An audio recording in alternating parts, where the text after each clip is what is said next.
So, dear viewers, we are in the Independence Week. Today is the 21st of October, and 24th of October, Zambia will be celebrating 61 years of independence. Welcome, dear viewers, to Lumen this day. My name is Sidin Mwamainda. Your name, my brother? Vincent Puri is my name, and of course we are in the independence fever, remembering that we are independent, and Zambia has turned 61 years. We'll be turning 61 years in a few days from now, Sydney. Yes, few days, Vincent. Is it? Can we say 3 days or 2 days time? Today is 21st. Today is 21st. So we are talking about 3 days. 24, 3 days, yes.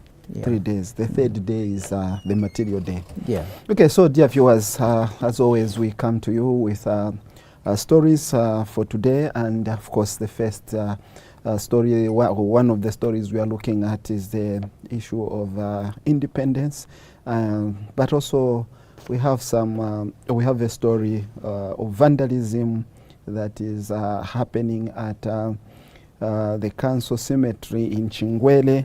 But also, it is also not only independence, Vincent, but I think Zambia's independence is a good one. It comes with the rain season, yeah? Oh, yeah. More like a dawn to the new. Some kind of a blessing. Yeah, the dawn to the new, to the new farming season, to the rains. Yeah, so, and that calls for us to clean our cities and the like, because we know what comes with the rains. Yeah, so but also from the football front, we have the Copper Queens who will take on Namibia for the WAFCON 2026 qualifier. Dear viewers, those are some of the stories on which you can contact us by your messages. But again, even your phone calls are most welcome. We are live on our socials, on YouTube and on Facebook. Vincent, we go straight into the first story, which has a headline: VJ urges Zambians to uphold unity.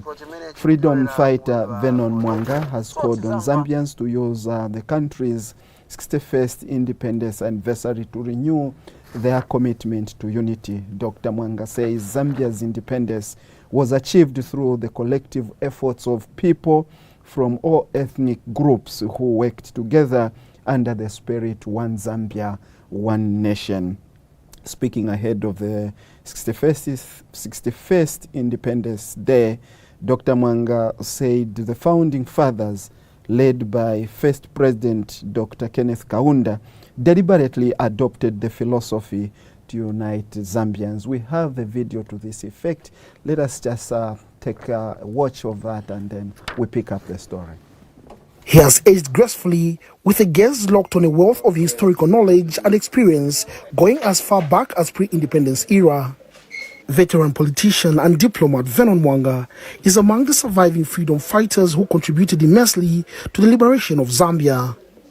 As Zambia counts down to 61 years of independence, the veteran politician and diplomat has called on citizens to defend the unity their forefathers fought for. All Zambians must be treated equally, because that's what we fought for, the freedom fighters. We wanted national unity, unity among all Zambians, to work together to make Zambia a better place for all. So tribalism is a curse, and we must continue to reject it, like we have done in the last 61 years. Let's continue to reject it in the next 61 years and beyond. The veteran diplomat, who served in several portfolios after independence, has advised against divisive language that undermine the unity and peace that freedom fighters fought so hard to secure. I've heard a few irresponsible politicians talking about, oh, if this tribe does this, that tribe, or this. No. That's not the Zambia we want. And I hope that the people of Zambia will be steadfast in rejecting tribalism, because Zambia was not built on the basis of tribalism. It is this tribalism which had forced Dr. Kaunda at one point to announce that he was resigning. 1968, And in Sofwa Chalikulima, son of the late freedom fighter and first Western Province Minister Axon Chalikulima, says his family continues to live by the lessons of humility and patriotism installed by their parents. When we were growing up, when they told you this is your uncle, this is your auntie, we never said, is it my blood or what? It was nothing of a sort. For them, when they came as a unit, everybody, when they said this is your uncle, your auntie, we believed in that. And that is the motto that we appreciate even up to now as the whole Chalikulima clan. Mr. Chalikulima said his parents taught him to embrace everyone regardless of their tribe or background, a principle that has kept their family united and continues to shape their outlook on life. When Zambia was getting independence, it's one Zambia, one nation. This is the way we were all raised. To me, the late Batataba Matoka, Batataba Plawayo, these are my fathers. The late Mainza Chona, because we were taught by our parents. The late Batataba Mudenda, these are our fathers. Meanwhile, former Kitwe UNIP chairperson Ele Samwale has also called on citizens to reject tribalism.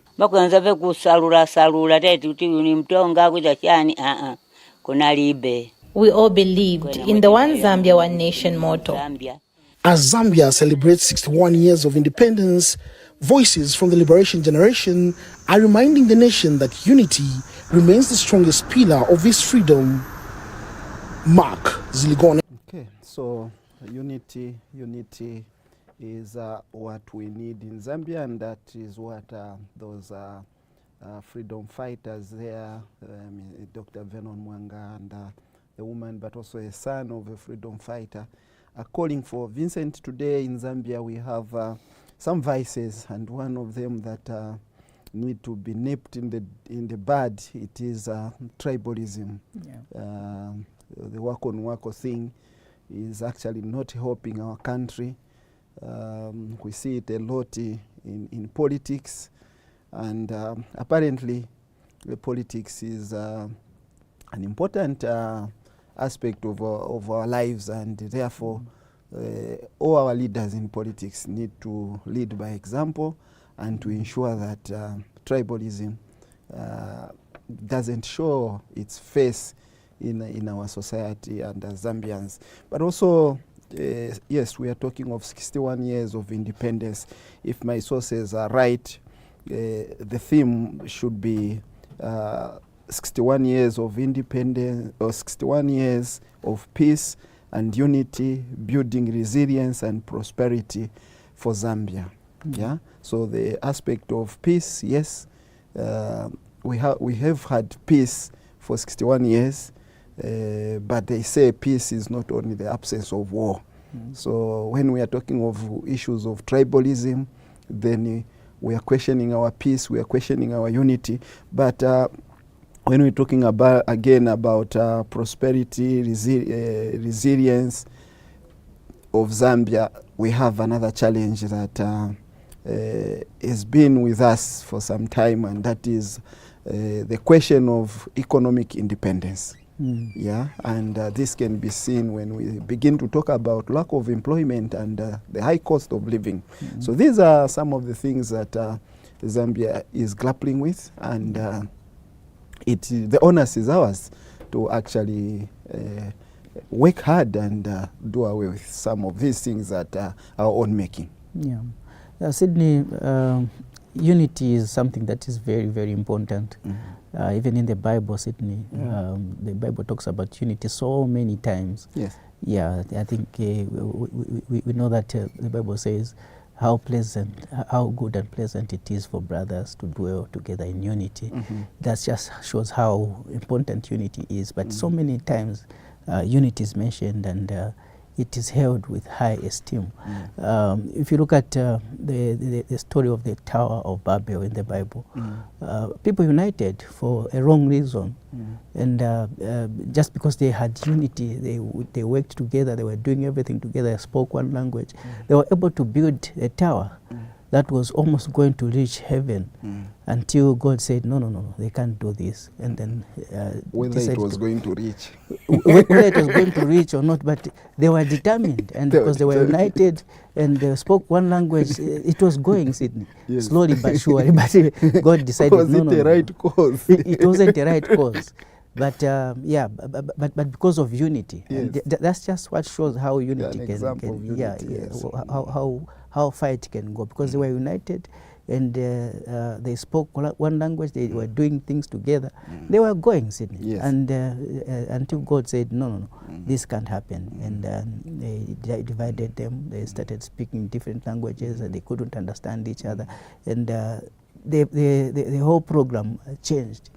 But what I'm trying to say is that unity is important. If we can be united, we speak not necessarily one language, but one language in the sense that... One language which is one Zambia, one nation. Yeah. One language in the sense of one Zambia, one nation. United, speak one voice, so to say. If someone says this, then everyone else tries to do whatever they are doing. Then I think this will not be, we cannot be talking about wako ni wako, we cannot be talking about this one is Tonga, this one is Lenje, this one is what, and so on and so forth. We'll be talking about how can we build Zambia, how can we see Zambia a better place at the end of the day. Yeah, so it also means that one language and being united means if something is wrong, then it is wrong. As Archbishop Alik Banda would say, if it doesn't matter who has done the wrong thing, you see. So when it is wrong, it is wrong. But in some cases, you find what is wrong is being justified. What is wrong is being defended. Whether it is in the church, whether it is in politics, whether it is in the family, whether it is a husband, whether it is a wife, a child. If it is wrong, let us stand up and say, this thing is wrong. Because if you start justifying what is wrong, that is disunity. Because people are not foolish. They will be able to tell, to say, no, here, goalposts have changed. And if people begin to be quiet and they like, then one time the way they will speak, it will be in a way that people will not be happy. But we don't encourage that. But we are talking about, let us unite in fighting tribalism, in condemning in the strongest possible terms tribalism, in ensuring that we have economic independence, in also ensuring that we fight unemployment, and if it means employing people, we employ people regardless of who they are, but as long as they can do the work without looking at the issue of which part of Zambia do they come from. I think and that even is development, Sydney, it should be spread across, not because here, this region, the people that are found in this region are speak this type of language or whatever. So this region, they didn't vote for me. You know, such kind of things. It should be spread across. The national cake should be shared equally. You're right, Manpidi. I think lead us to the next story. The next story, Sydney, vandals pose as council staff at cemetery. Unknown individuals are allegedly posing as council officials and vandalizing grave sites at Chingwere Cemetery. Lusaka City Council LCC Assistant Public Relations Manager Burumba Nyambe says the imposters have been taking advantage of unsuspecting members of the public, falsely claiming to be acting on behalf of LCC while desecrating graves dating back to 1980s. Mr. Nyambe has dismissed the claims as false, describing the incidents as an act of vandalism.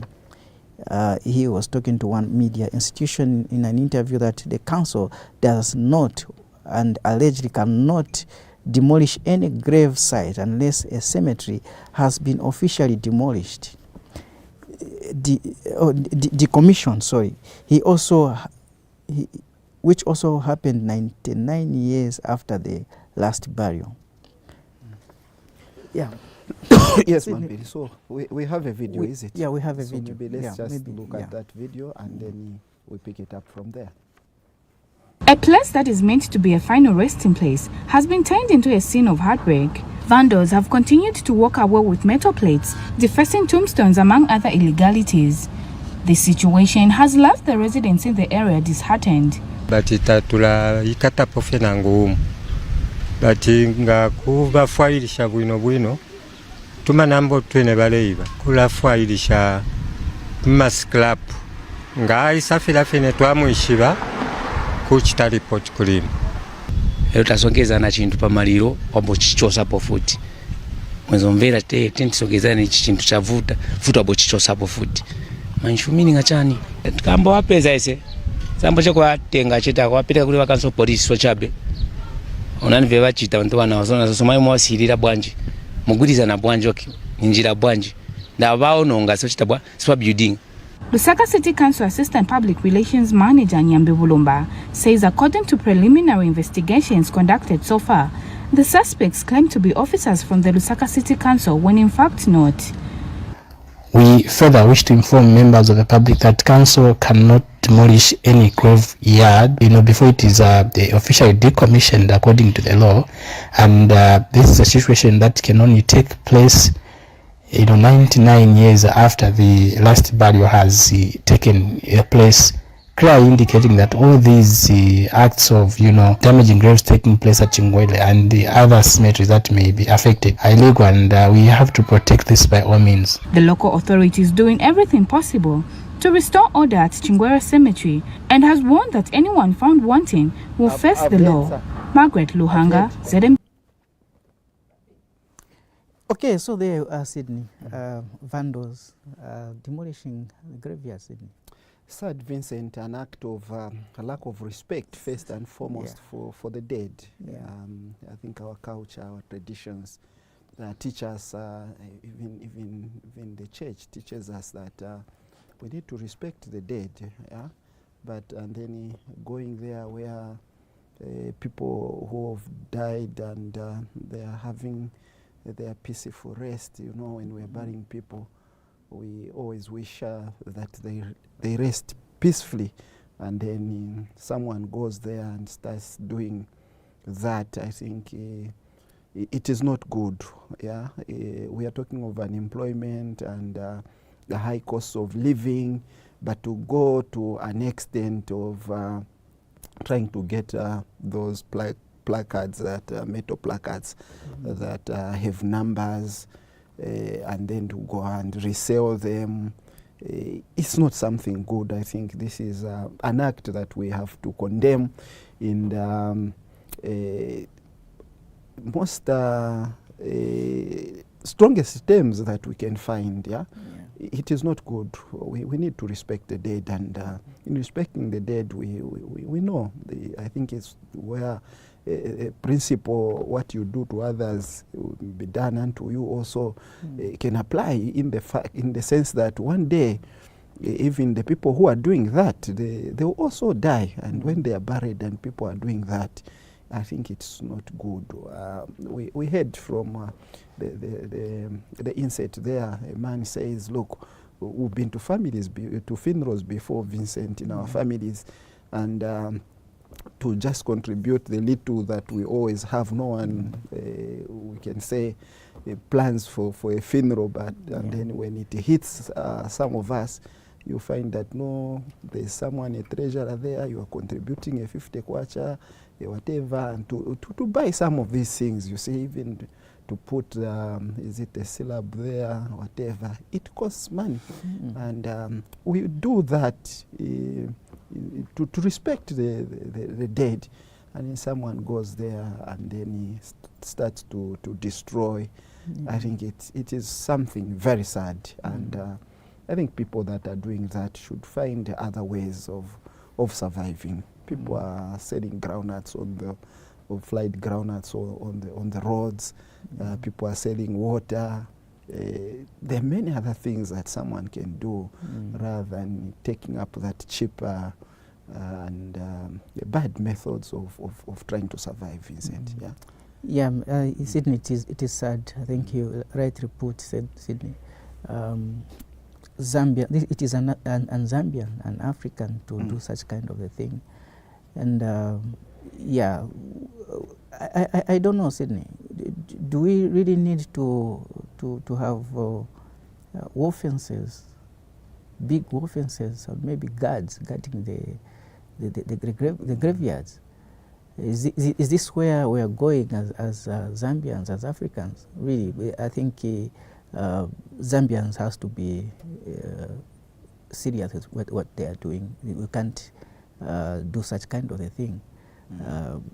Breaking the graveyard and just to get a metal placket so that they go and resell. I think it's sad, Sydney. Yeah, it's sad. Yeah, it's actually erosion of morals and conscience. Yeah. And when a person loses the morals and the conscience, then it is a huge problem. So I think we were just coming from the day of National Day of Prayer. Yeah. And yes, I heard some people saying politicians have turned this day into maybe a campaigning day, something like that. But all these things we need to maybe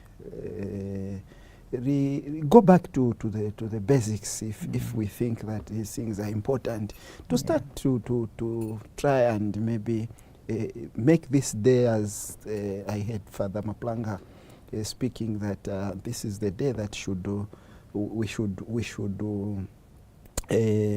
make that it helps us to reunite or to unite. And if we are talking of uniting, as a people, we know that, and as Christians, we know that when people die, that is not the end of life, but actually the beginning of another life. Yeah. So actually, the people, as the Bible say, who are dead, are just sleeping. Yeah. Yeah. In actual fact, they are alive. Yeah. They are alive. So if we begin to do what they are doing, I think for me, it's erosion of morals, and means the people doing that, the conscience is somehow dead. It is. So days like the National Day of Prayer should be dedicated to maybe even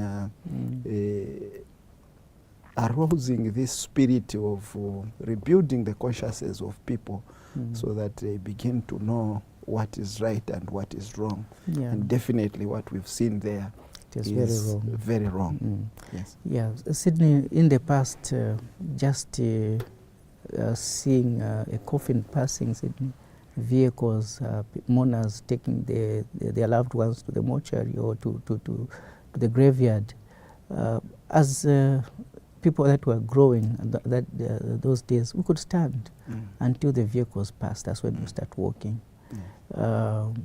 Going to a graveyard, Sydney, you can't just pass through the graveyard to do what?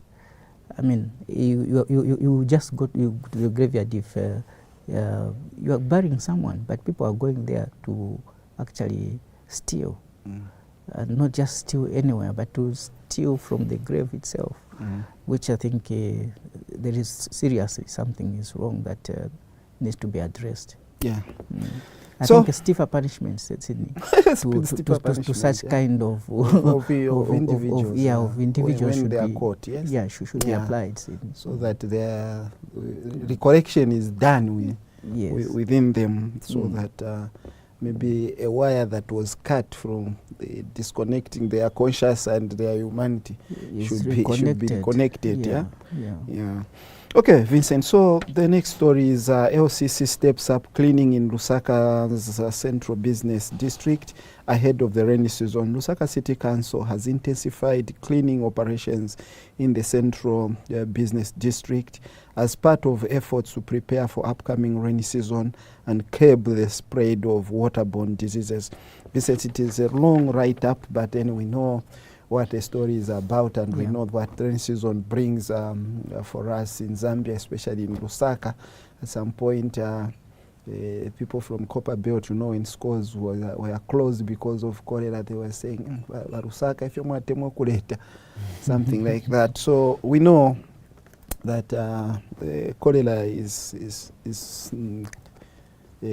can disturb us a lot, and it is not a good no disease is a good disease, but this one, Yeah. when it comes, Vincent, schools you can close, churches you can close. Yeah. It's an waterborne disease, and it takes people within 24 hours. Yeah. Yeah. So I think it's just a warning to all of us as a Lusaka City Council begins to clean the town. We also begin to clean our homes and ourselves. Yeah. Yeah. I think it's good that quickly before the rains start, some kind of action has started to take place. But I think we should also be thinking of on the long run, Sydney. Yeah, not only just wait until the rain season starts. We should be cleaning every day. We should be cleaning every day so that we completely eradicate. Keep Zambia clean. We start some policies. Keep Zambia clean every last Saturday of the month. Yeah. How many are doing it now? We've stopped. We've stopped. And if Lusaka City Council is really serious, these are things that they need to be enforcing. They have council police and they go around the markets. They see, are these people doing this thing or they just stopped? Vincent, in the interest of time, I know you talk about the Copper Queens taking on Namibia for the WAFCON qualifier 2026. Who are they playing? When is the game? Yeah, they will be playing against Namibia. The game will be tomorrow. The game will be played in South Africa because Namibia doesn't have a stadium that qualifies to host a WAFCON qualifier. So the game will be played in Namibia. But good to see that quite a number of professionals have come into camp and I think they are ready to play against Namibia. Namibia, they are not a pushover. This is a team that plays very good football, and they've also given us some kind of tough time every time we play against them. But I think Zambia is usually above them. So we hope that Zambia can win this one and qualify to the WAFCON. This is the last stage of the competition, so whoever wins qualifies to the WAFCON. So it will be a two-legged kind of affair. We'll play against them here sometime next week. So Zambia just has to apply their trade well and win this one. Barbara Banda, the top striker for Zambia, is not available due to injury. So and the other thing maybe that I can talk about is the qualifiers started quite a long time ago. So Namibia has already played some games and they've qualified up to this stage. For Zambia, they were on bye and waiting for whoever they're going to meet, and they are now meeting Namibia. So they have to be conscious because they are playing a team that has been together for some time. So conscious and play as they are supposed to and win this game so that they qualify to the WAFCON. The WAFCON will be held in Morocco sometime next year. Vincent, I have no doubt that the Copper Queens will do what they do best. If they don't do it again, we'll start pointing at that lady, because we know our team has been a good team and playing in the week of independence. You know, it will add to the independence flavor and celebrations. And I think I can't predict how many goals. It's sad that Babla will not be there, but I know we have the Messi Chipasulas of this world who are just coming up. She's not going to take part. No, she's not. She's with the under 17. Oh, she's with the under 17. Didn't it finish? Isn't Morocco? Didn't Morocco win it? No. The tournament just started actually. Zambia has just played one game for the Africa Cup.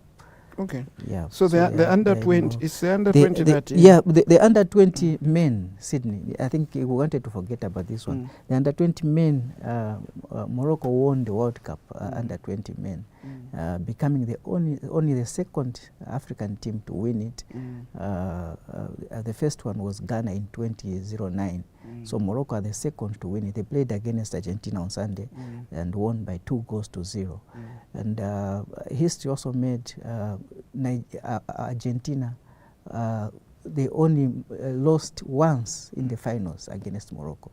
And Morocco also has become the first Arabian team to win a World Cup tournament. So congratulations to them, Vincent. To Morocco. I think the Moroccans are doing something right, which I think Africans and other countries should do try to emulate, because what they are doing, Sydney, is something great. Already they have won the World Cup, and they were in the finals, the senior national team at the World Cup in the semi-finals. So which shows that there's something right that they are doing. And let us just look at what they are doing and follow them. One thing that they are doing, Sydney, is that they have tried to naturalize a lot of players that are playing, that were born outside Morocco. They have made them to be Moroccan citizens, and that the ones that are helping them to win the tournament. Already they are at the under-17. They've got some players from France, from whatever. They are part of the under-17 team that will be playing in Qatar. Okay. So I hope our football managers can learn something from there. However, for Zambia, we have many players here. All we need to do is to maybe invest more in our grassroots football, and then export most of our players to foreign lands where they will find top-notch training facilities. And I think that is what motivates a player and makes him a great professional in his skills and everything. Otherwise, if you look around, Vincent, you know, we don't have many of Zambians who are born out there who play there football. There are quite a number, Sydney. But we have especially enough, the young Vincent. ones, Sydney. Yeah, I have expected enough here. No, I expected quite those a number who want that to stay elsewhere. In Europe, they don't want to. We had the sons of Charles Musonda. Yeah, some are interested to play for Mother Zambia. Those but who I are think interested, they let are them not come. But yeah, we are not going to plead. No player is bigger than a country or a team. So we say, so those who are interested to come, they'll come and play. But we have enough here. Let us do with what we have. We were talking the other day about a team that has a small population. They've qualified. Is it Cape Verde? Cape Verde, yes. Yeah, and Cape Verde, Sydney, they are also the same. It's in the same books with Morocco. They've got a lot that they've naturalized. Okay, Vincent, in the interest of time, I'm sure you can hear in the talkbacks from director there that time was winded up and we have to end here. Dear viewers, thank you very much to all of you who've been watching Lumen this day. Join us again on Thursday when we come with some new stories, and we are in the week of independence. Don't forget, try to look at the values that our forefathers left with us. They are very important, and they can help us unite and go forward. Don't forget one Zambia, one nation. And when we say one Zambia, one nation, Vincent, we need to mean what we say, and not just a slogan. Yeah, a slogan, and to just make people believe, and then you are doing something else. I don't like that, such a thing. That is hypocrisy, and even Jesus Christ hated it, and we have to hate hypocrisy. Yeah. So for today, dear viewers, that is what we had, and bye for now. Until next time.